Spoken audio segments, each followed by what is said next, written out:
Morning, folks. Hopefully, we're live to the racing conversation. Um, I don't broadcast very often to the world. Never been a DJ.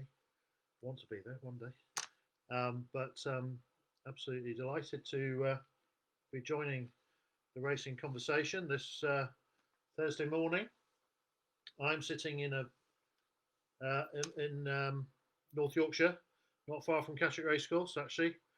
I've got um, I've got about 20 minutes on a bicycle to Catterick Racecourse from here. That puts it in perspective for you. I'm a North Yorkshire lad, born and bred. I'm currently I'm James Sanderson, by the way. I'm 52 years young, and I know I look a lot younger. I know. And I was born in York, actually, just down the road. I was born on the 13th of September, Friday. It was a Friday, 1968. So, and I was born at the Designer Outlet. I don't know if any of you have been to the Designer Outlet in York. It used to be called Fulford Maternity Hospital. It wasn't quite as glamorous in those days, but apparently my mother never lets me forget. She was in labour with me for over 48 hours. I'm seeing messages down the side. Morning, Felicity Marshall. Nice to see somebody's here. So 48 hours, yeah. Don't fancy that. So I'm the clerk of the course and manager at Thirsk Racecourse these days for my sins. I've been doing that for quite a long time now. I've been doing it for 9 years, in fact, which is the longest I've ever done in any one job or place. Although I do have slightly multiple roles because we're part of a group. But I've been very happy at Thirsk. Actually, it's a nice place. It's famous for James Herriot. I don't know. Many of you watched the new James Herriot. I've not watched it yet because I don't know. It might spoil the old one. I like the old James Herriot with Christopher Timothy in Askrigg or Darrowby 252. So sorry, I'm rambling. So I was born in York, and the main reason I am a racecourse manager and clerk of the course is because I was born into something of a racing family. I'm not sure that it's that particularly easy to stumble into that sort of a role unless it's firmly on your radar from quite a young age. And the reason it was on my radar is when I was born at the Designer Outlet in York in 1968, my father John was the assistant manager to a chap called Leslie Petch at York Racecourse. So this is a long time ago. It's over 50 years ago. And Leslie Petch, who was my father's uncle, so he was my great uncle Leslie. And I do remember Leslie as a little boy. I can remember Leslie. He was quite a formidable character, and he was the preeminent sort of northern racecourse racing administrator of his day, really. He had picked up the reins at Redcar Racecourse and at Catterick Racecourse and at York Racecourse after the Second World War, and he'd been in the greenhouse in the Second World War. He was on Dunkirk beach, and he'd been invalided out after Dunkirk. And Leslie was also a farmer from a place called Loftus. Good morning, Sophia. Good morning, Paul Dalton. Good morning. So Leslie was a farmer from Loftus, but not just a farmer, not just any old farmer. And the farm's still there, actually. My second cousins, have it these days. And Leslie, he was a great racing administrator. He was not only did he run York, Catterick, and Redcar, he was also the Jockey Club's senior judge, and would be going up and down the country to the big race meetings as the main judge for racing. and his main love was red car actually, and he always drove a red car. Easy, isn't it? Marketing. So good morning, Amy. Um, and so so Leslie, he was a big racing man, and his father had been a racing man before him. Uncle Tom Patch, he was called. And so Leslie was very much an inspiration to my dad, John. And um, John is the son of a Lincolnshire GP, um, and he loved my father. He loved racing, and he had horses, and he grew up with point to pointers, and he was an amateur jockey. He thinks he was quite a good amateur jockey. My mother would argue with that. She said they spent a lot of time in casualty, so you can be the judge of that. But he was very passionate about racing. His father, he wanted to join the army actually, and his father wouldn't let him join the army. His father had served in the Second World War, as had Leslie Patch, and at the sort of time my father wanted to join the army, which would have been, he was born in 1941, so you're talking about, in the early 60s. The army was coming out of national service, it was downsizing, etc., etc., and people had some pretty awful memories of life in the forces. And so my grandfather said to John, "No, you will not. You will not join the army. You will go and do something useful. You will become an accountant." So, and he said, "No, I want to be a jockey then." And he said, "No, no, no, no, no, you're going to be an accountant. I want to be a jockey, no, accountant." And so the deal was, if he did accountancy, he could then go and do whatever he wanted once he qualified as an accountant. So this is what he did. He qualified as an accountant, and then he persuaded his Uncle Leslie, who was running York, to take him on at York Racecourse as an assistant manager. So he became Leslie's assistant manager. And this was about 1966. So he moved from Lincolnshire to York. He'd met my mother in the meantime. She was quite young, actually. She was, my mum, they'd have got married when my mum was 20, and that seems like, child bride. But this was the old days, you weren't allowed to, sleep with your boyfriend or girlfriend in your mum and dad's house, were you?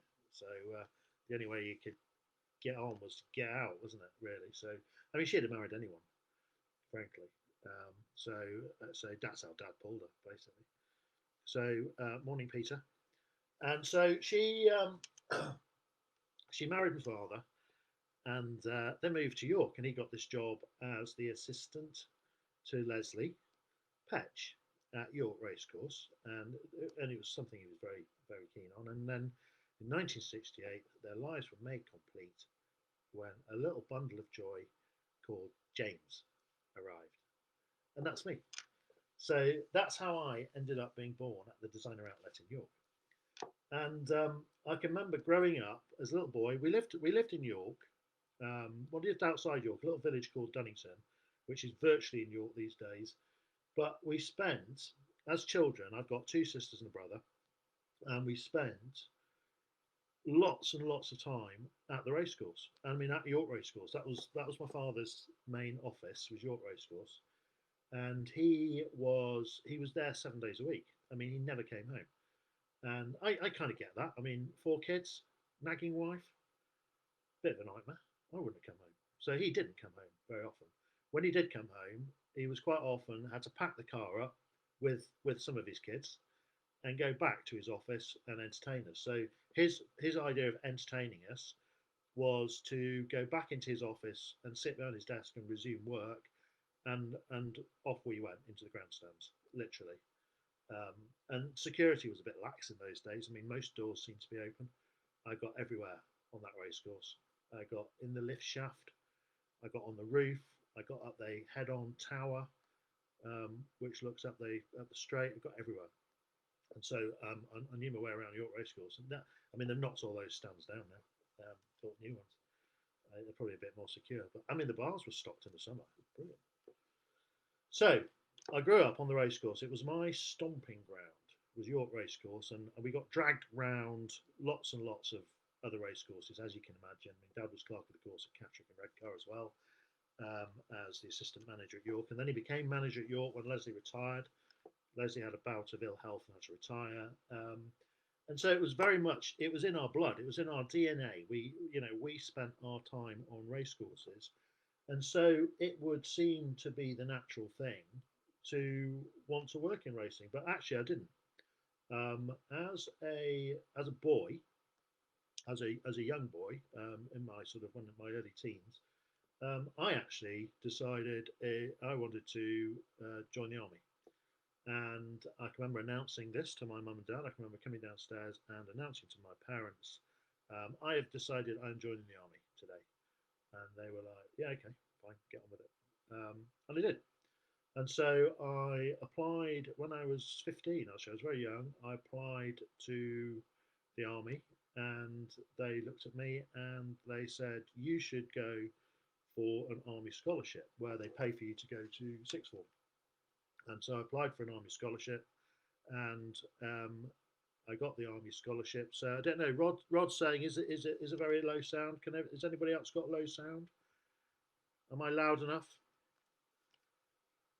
Do you need to turn your volume up, Rod? I don't know.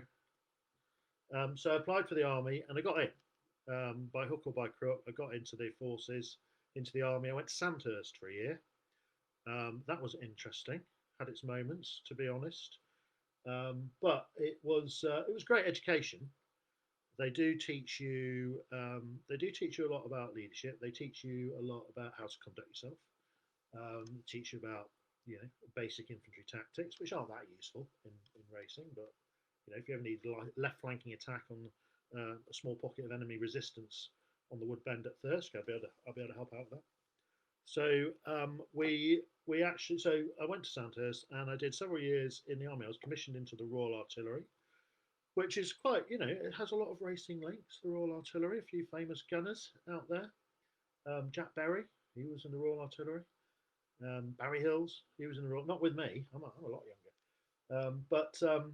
So I was in the Royal Artillery, and we had horses. I rode a bit and hunted with the Royal Artillery hounds on Larkhill on Salisbury Plain, which was good fun. But then I was sent away. I was incarcerated in Germany for several years. The British Army was pretty much parked on the Rhine in Germany, and this was to slow down a Russian invasion until they've had time to press all the buttons on the nuclear warhead. So, which was okay. And we had one or two forays abroad as well. My regiment was swept up in the first Gulf War in 1991, so that was quite interesting. But after a few years in the military, I figured out fairly quickly it wasn't a career for me. I didn't want to do that for my sort of long term career. I wanted to do something where I had more control over my daily program and over my life, and I decide where I go and what I do and who I do it with, and. And the military is not like that. The military, you've got to do what they want you to do. So thank you very much. It's been epic, but I must come. I'm leaving. So I left, and now we're in about 1991. So I've left the army, and I've come home. I had no idea really what to do other than I drifted around for a bit, and I thought actually the one thing I do know, the one thing I understand, you go back to your roots. I think when you're drifting a bit in life, you go back to your roots, and you often go back to what you know and where you know and the people you know, and that's why it's nice to have roots. It's lovely to have a real foundation in your life. And so I went back to Yorkshire in the end. I mean, not straight away. I sort of drifted around. I worked in London for a year. I travelled for a bit and went through the Far East, which was great fun. Saw a lot of interesting things. Met some interesting people. Drank some revolting Mekong whiskey in Bangkok. And things like that. But eventually you go, right, what am I going to do? I'm going to come home. Got to come home and got to sort myself out. So, and I remember going into my father's study and saying to him, right, okay, I've done the army thing. That's not for me forever. I've thought long and hard about this. I'd like to work in racing. And I can remember he looked at me and said, and I wasn't prepared for this question. He said, well, what part of racing do you want to work in? I mean, I thought it was obvious. I mean, working racing to me was working on a race course. I mean, I hadn't really thought Having never worked in the stables or anything like that, I never really occurred to me that, well, I might want to be a trainer or I might want to be a jockey. Don't think so. Might want to be a trainer, or might want to be a jockey club official, something like that. But no, I meant to him, I was saying to him, right, okay, I've grown up following you around on race courses with your pointy stick as a clerk of the course, and you've run race courses for however many years, and that's something I kind of feel something about it, and I want to do that. And he gave me some very good advice. He said, well, if you want to do that, you go off and you find yourself a job on a race course, and let's see if you really want to do it. And he gave me a list of people to get in touch with, that contacts of his, and so I started going through the list and talking to people about, would there be a job for me at their race course? And eventually, a chap called David Pank, who was an ex-major general, and hopefully the military connection helped a bit. David Pank was the chief executive of Newbury Racecourse at the time, and he said, "Yeah, I'll take you on. Come and work for me at Newbury."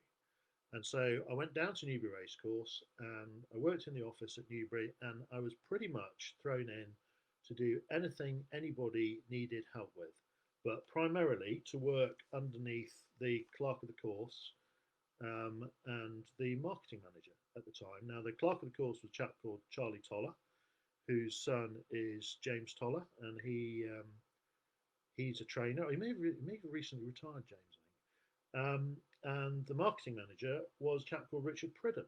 And Richard Pridham, funnily enough, um, took over as clerk of the course at Newbury after Charlie Toller retired. And then Richard went on to run Ayr for a number of years. And then Richard eventually emigrated, actually. He went to New Zealand, where he still lives. So I learned a lot from Charlie, and Charlie was very patient with me. I used to say, Charlie, can I come with you when you walk in the course? Can I sit with you when you're writing the race programs? Can I do this? Can I do that? And he was like, yeah, yeah, yeah, yeah. And he was really good. He was really good with me. He sort of showed me what it was like then, and it's changed a lot since then. But I got hopefully a bit of an understanding for what it really entailed to do the ground, to prepare the ground for a race meeting. And this was a grade one course like Newbury, to look at the programs, thinking about the programs, but also working on the commercial side with Richard as well, which was quite interesting, and dealing with sponsors. And I mean, the first race meeting, there was a big marquee in the middle of the course, and he sent me over. He said, "Go over to the marquee." He says, "Go and see Bob Willis. He's in charge." I was like, "Bob Willis?" He was like, "Yeah, you know Bob Willis, tall chap, cricketer." I said, "Like the England Bob Willis?" He says, "Yeah, go and find Bob Willis and check everything's all right." So I thought, wow, this is amazing. I'm dealing with Bob Willis already. And I went over and I went to see Bob Willis, and Bob Willis, he asked me about 4 or 5 questions, none of which I knew the answer to. And so I learned very quickly. I thought, actually, if I'm going to go and deal with customers, I've got to learn my stuff. I've got to get it. I've got to pull myself together. I've got to know everything about this race course and everything that's happening and what time everything's happening, and. So I had to sharpen up. And so I worked at Newbury for a while, and then I wanted to work in Yorkshire. I wanted to come home to Yorkshire. I didn't want to live in the south of England. And so eventually I went back to my father and said, right, I've done this at Newbury. I like this. And by that point, my father had left York.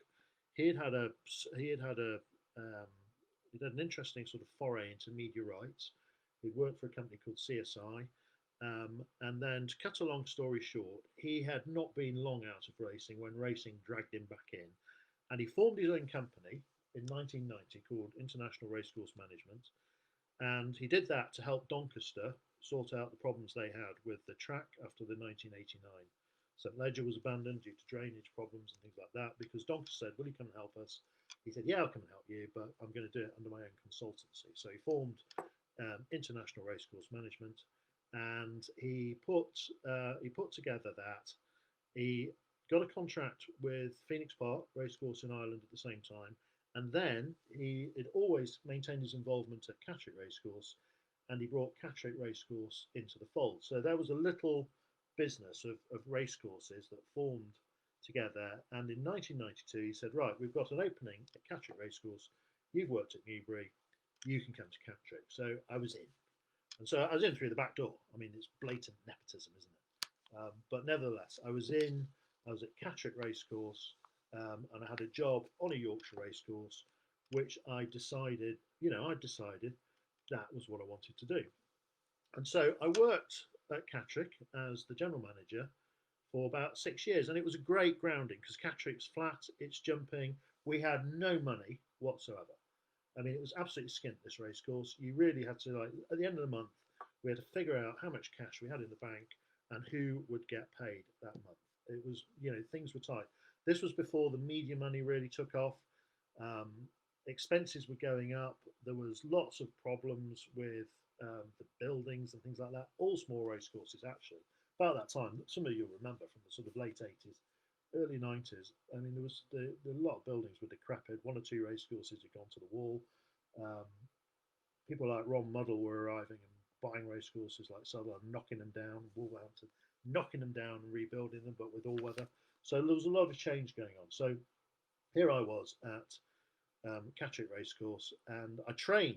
You had to train to be a clerk of the course. And so I undertook training to be a clerk of the course. And at the end of 1994, I got my clerk of the course's license. And being a clerk of the course is interesting. You spend a lot of time training with other clerks of the course, went up and down the country doing days clerking with other clerks, and you spend days with the starters, you spend a day with the judge or two, you spend a day with the stewards. That's quite interesting. Had some interesting days stewarding with one or two of the old stewards like Anthony Gillam and Patrick Hibbert-Foy, who were good old stewards, and I learnt a lot from them about how they steward races and what can go wrong and what goes right, and. So I got my clerk of the courses license on the 1st of January 1995, and my first day ever clerking at Catterick was interesting. It was February 1995. I wasn't even supposed to be clerking. The clerk of the course was Charlie Enderby, but he couldn't do it for some reason. I think he had a health scare actually. And Charlie, so I was like, "You're right, you'll have to clerk." So I was like, "Fine, I'm a clerk of the course. I'll be good at this. There's no problem. I'm really good at this. Watch me." So, and God, it rained, and it rained, and it rained. This was Saturday in February, and it rained, and it rained, and it rained. I'd never seen rain like it. I mean, I was probably worrying a bit more than normal, but I mean, it was biblical. And the rain started to stand on Catterick. And any of you that know Catterick will know it drains like a colander, and it doesn't stand at Catterick. But the water was stood on the bend in front of the stands that goes up the hill past the old numbers board. There was water stood there, and I was thinking, Christ, I've never seen anything like this. I didn't know how to go. So anyway, I walked the course as you do, and I thought, well, it's safe. There's nothing safe with it. It's safe, isn't it? I think it's safe. And I remember Tim Easterby came up to me, and he was Peter's assistant, and he said, "Do you think it's safe out there?" I was like, I think so, Tim. What do you think? And he was like, I don't know, don't see it like that wet very often, do you? And I was like, yes. Anyway, we set off racing, and first race went by, no problem. Second race went by, no problem. Third race went by, no problem. Fourth race went by. They got down to the start, and I think the jocks had had enough. And I can remember we're in the side-on box, and the main stewards box was side-on at Catterick, and the radio goes, and it was starter to clerk of the course, and I was like, yeah, go ahead. And he says, the jockeys are refusing to ride. I was like, oh. So I thought, oh, don't think we haven't covered this in training. The jockeys are refusing to ride. So I kept on saying to Dave Howie, who was chairman of the stewards, I said, the jockeys are refusing to ride, Dave. And he looked at me, and I said, I think we probably have to go and talk to them. So we went out. We drove out. We had to go and inspect. We drove out to the back straight, and we had a poke around with the stick. And Lorcan Wire was leading the rebellion. And Lorcan said, Dave was an old amateur rider. He was very experienced. Dave said, "It's all right. It's heavy ground, lads, but it's fine." Lorcan said, "We're not riding. We had enough of this." So we had to reluctantly, due to safety grounds, abandon the race meeting after the fourth race, or no, it might have been before the fourth race. And that was my first day as a clerk of the course. I thought, Christ, what have I got myself into here? But it did actually. That was a baptism of fire. It's not always been that bad. So shortly after that, I got a phone call from a chap called Nick Lees, And Nick phoned me up and said, "Would you be clerk of the course at Stratford, or would you be interested in being clerk of the course at Stratford?" And I said, "Yeah, I would be. Yeah." So I went to Stratford as clerk of the course there, and that was very different because there was lots of um, different people. I wasn't as familiar with the Midlands crowd. The it was all jumping at Stratford, as you all know, I'm sure. We had the Horse and Hound Cup and things like that. Very interesting. I really enjoyed that. And then from there, I went to be. We took over Wetherby. Our company took over Wetherby. So I moved up from Catterick to run Wetherby, and I got there just in time to build the new Wetherby Millennium Stand, which we opened at Christmas, Boxing Day 1999, hence the name, the Wetherby Millennium Stand. And I had three quite interesting years at Wetherby before I got the opportunity to go and work in Saudi Arabia. And so, and that was for the Saudi Equestrian Club in Riyadh. And so I moved to Saudi Arabia in 2000 and what year was it? Yeah, 2001. And I went to Saudi Arabia and I lived there with my family. In fact, my daughter was born there. She has a Saudi birth certificate. Bless her. I do tell her that she's nearly 18. She's 17 now. I say when you're 18, you do have to go back. It's the law, and we've got a marriage arranged already. So, and as you can imagine, she tells me where to go. So anyway, she was born there, and we had a couple of years in Saudi. We were bombed out of Saudi in the end. Well, not quite. I mean, we had a we were there during the troubles, so to speak. They were blowing up European compounds, which got a bit exciting, especially if you had two small children. So after 2 years there, for various reasons, not least that they were blowing up compounds, we came back to the UK. And interestingly, the chap who had taken it over from me at Wetherby had since, as we came back, he departed to go and work for the Tote. And so the Wetherby job popped back up, and so I went back to Wetherby and had another 3 very happy years at Wetherby before the Middle East beckoned again. And then I went out to Bahrain, and not to work for the racecourse actually, I was to work for a bank that was buying the racecourse, and we were going to redevelop the whole thing. So I was embedded with the racecourse team to take them over and train them and get them get them moving in the right direction, that sort of thing. Whilst we developed the racecourse, and we were making very grand plans to rebuild and redevelop the racecourse, and we were having a wonderful time. And then we got bombed out of Bahrain. The Arab Spring, the Arab Spring blew up. In fact, Bahrain wasn't too bad. I mean, there was a bit of fighting. There was a bit of, they did have a bit of aggro downtown a couple of nights, and we did get tear gassed a bit, and there was a lot of shooting in the streets outside our compound. But apart from that, it was fine. But what the Arab Spring did was actually it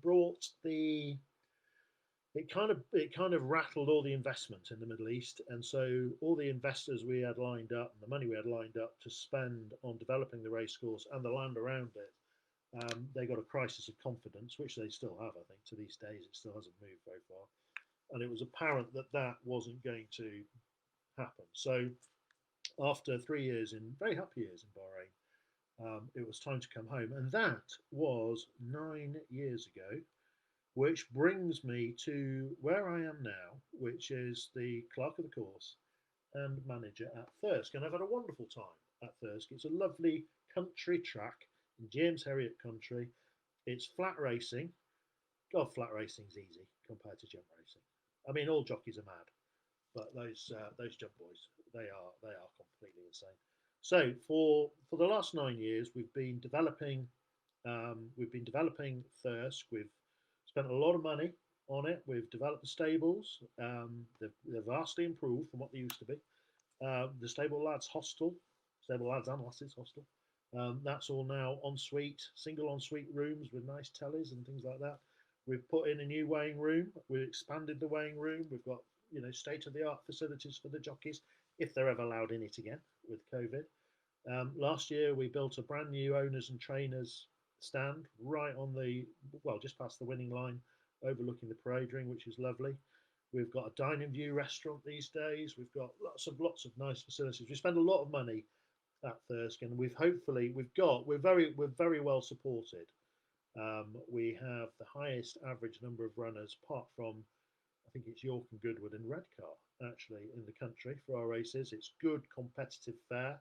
We're very lucky. We have Malton and Midland to draw upon. We get a lot of support from Malton and Midland. I mean, you can't go wrong.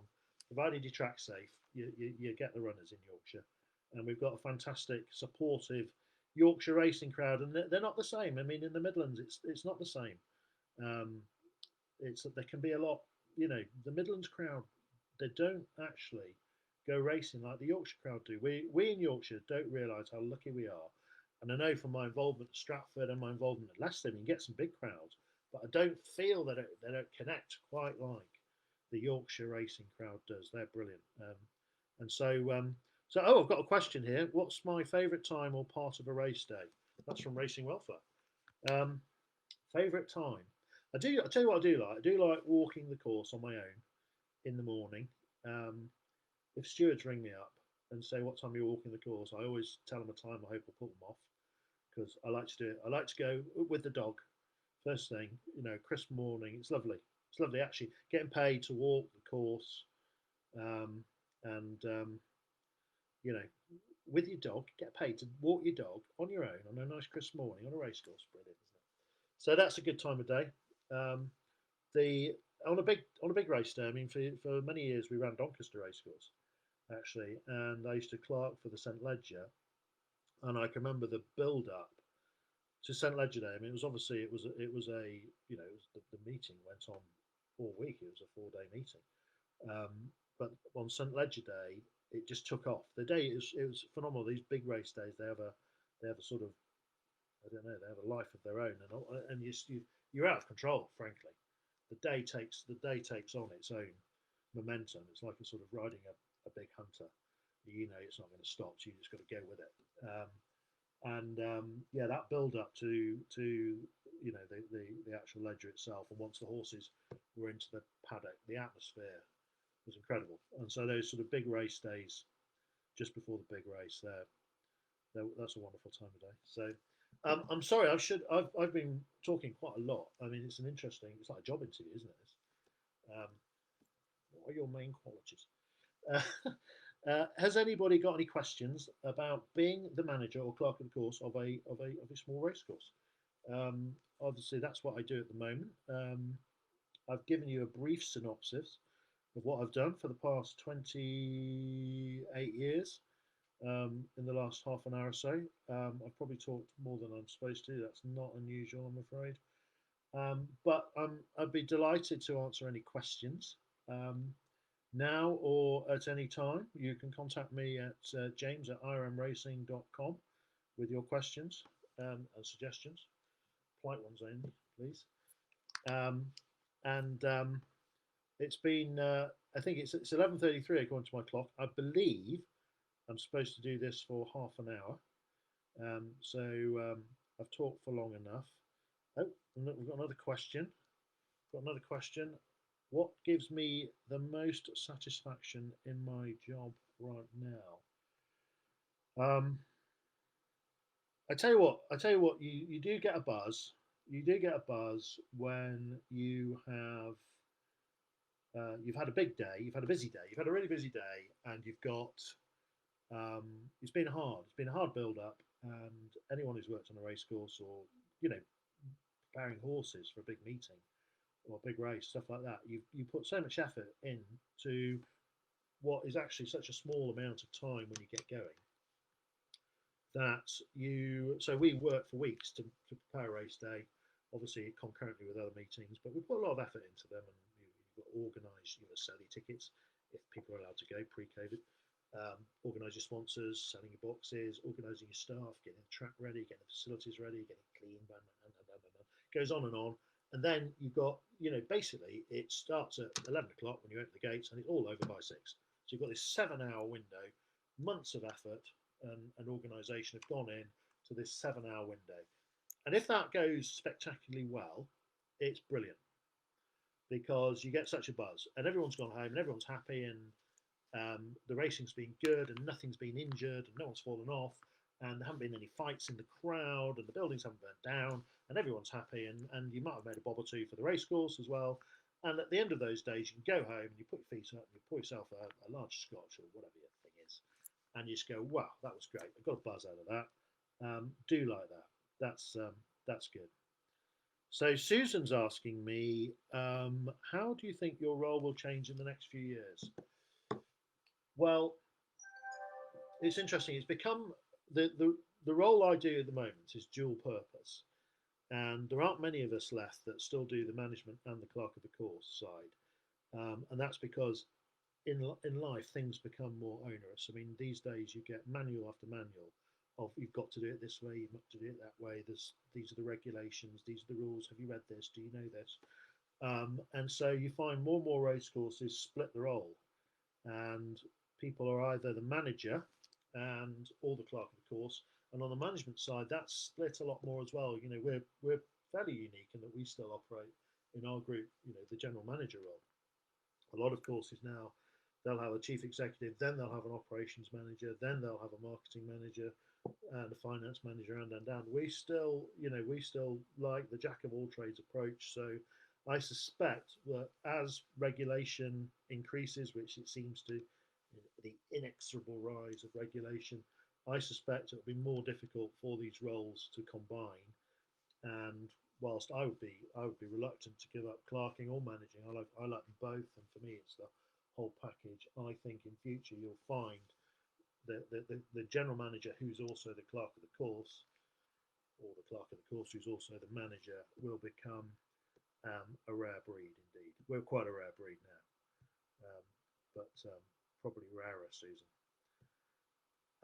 Peter, any ambitions to feature at York in some capacity?